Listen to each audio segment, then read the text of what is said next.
Greetings. In today's video, I'm here to talk about the design process that has led me to the construction of several spaceships. Starting with the Angle Shark or the Angel Shark. I don't know which one it is and nobody's told me, so that's fine. But so I built this. I wasn't exactly the happiest with it. It's got a cool shape, it's got a lot of guns, it's got nice wings, question mark. The flares are an afterthought. I built them for the moray and then I just transferred them over. And then I had this dream, this weird concoction of a dream where I should be able to essentially dip the fin of the spaceship in the water, or dip the wing of the spaceship in the water and be able to fly straight without that being an issue. Also, other property necessary was be submersible, so have thrust underwater that works through UFO engines. Yeah, those are the main reasons why I built this and the main intention behind its design. Now, its aesthetic design, all of the weird angles and how the wings are shaped, it all came from a few pictures of spaceships that I just melded together. And I really decided that I was going to attempt in several iterations to build out a spaceship that could actually dip its wing in the ocean and not flip. A couple other things to note that are important. If you notice, this doesn't work the same way for all UFO engines, and it doesn't work the same way for the same UFO engine put into different creations. But I will do it underwater because it's more evident underwater. So if I bring myself to a complete stop and then I thrust downwards, I reach 73-ish kilometers an hour. And then I thrust upwards and I'm at the same speed. Actually, it's slightly decreasing because I'm fighting gravity as well, right? That's what should happen. However, in the moray, if I bring myself to a complete stop, okay, it's actually really evident. I'm at 26 kilometers an hour going facing down, and then the moment I pitch up, I speed up to 55 kilometers an hour.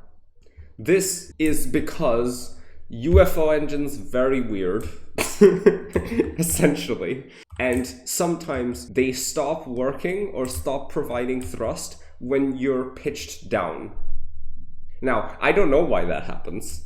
I couldn't tell you why that happens, but it's something I have to pay attention to while designing these spaceships, right? Especially if I want them to be underwater capable. Now, that didn't matter as much for the moray, but for the spaceship idea that I was intending, I really wanted it to build it in a way that even pitched down, the UFO engine cluster would work properly. And so we move on to the Sardine. Now, why the Sardine, as this is a thruster-based ship? Well, the Sardine is a completely space-capable thruster-based ship that I built in response to a few of my friends building completely space-capable thruster-based ships, and I just wanted to join in. However, the Sardine's been extremely useful because, first of all, of its front end, with a lot of guns in it, that takes up less space than the front end of the Angel Shark or Angle Shark. Essentially, the guns here are piston glitched in such a way that it's far more condensed, which allows me to save space. The other thing that's fun about the Sardine is that it has this, could call it an X-wing shape that I can modify while flying. And when I, let's see if I can land it correctly. Eep. All right, fair enough. Good enough. When I land it, it configures itself like that.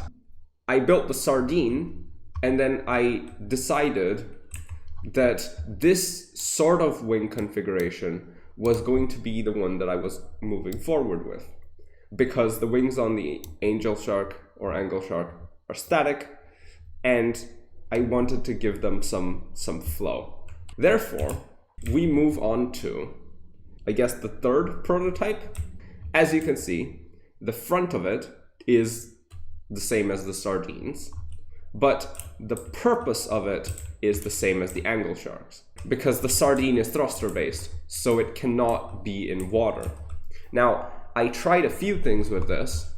First of all, you can see the giant window at the top, which is essentially for me, while building and tuning and doing weird things to the to the weld groups and stuff, I just open it. I just make a giant glass window at the top so that I can check whether my UFO engines are still working or not. Because sometimes if you add too many blocks in the wrong places, the UFO engines won't glitch. The hinged wedge won't glitch into the UFO engine. It won't glitch into the hover pad and therefore not provide any thrust.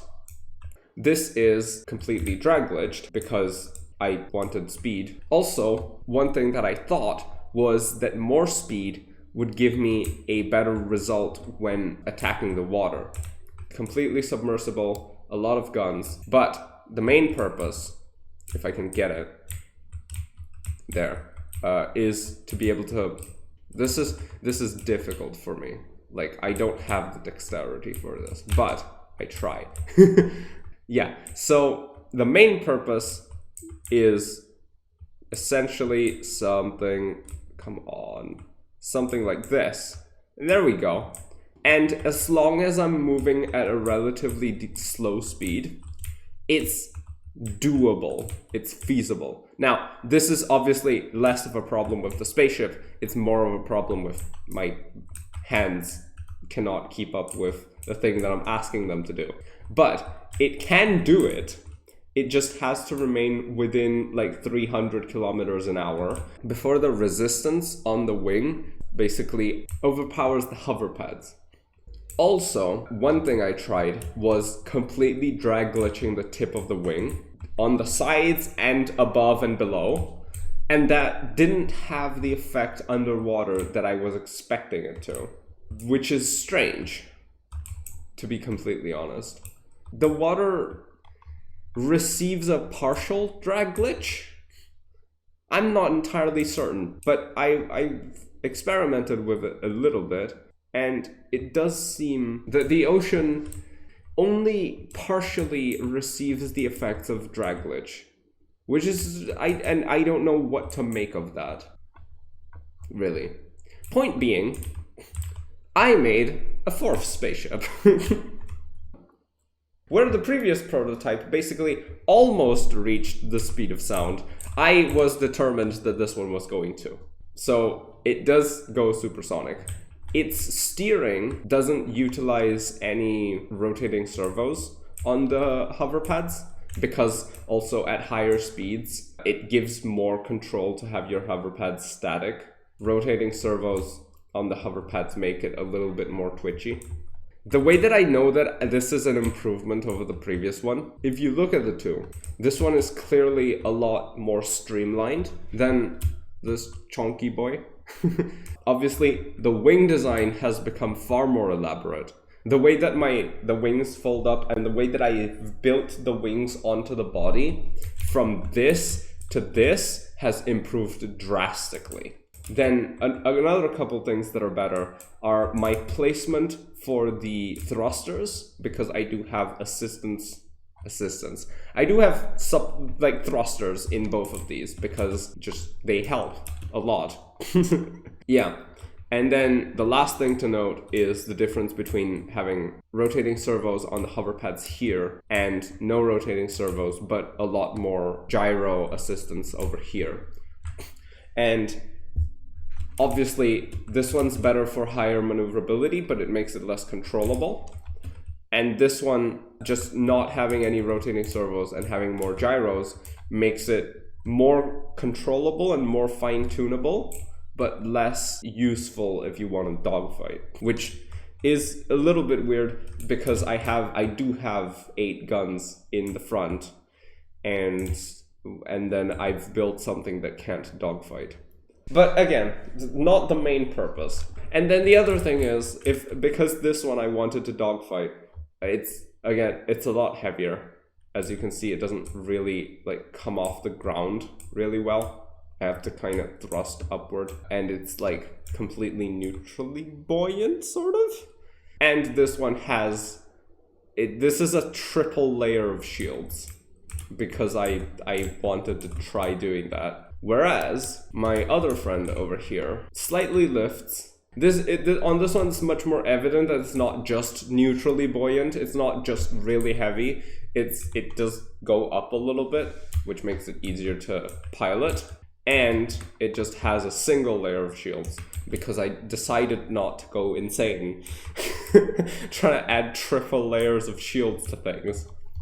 Anyway, it's faster, it's more controllable, which for the purposes of dipping the wing into the water is more helpful, you know. Now, that's the issue with going too high speed. So if I keep myself around 300-ish kilometers an hour, I can technically go into the water with the wing, and because, well, actually it's more, isn't it? It's kind of like 500. And then of course it's got completely working hover pads underwater.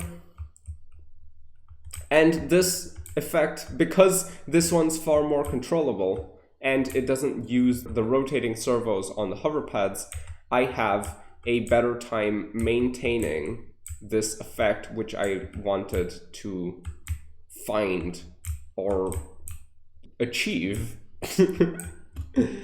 And so I kind of, like, it's not the most successful because I would also have to train myself and not be a goober in order to fly this correctly-ish.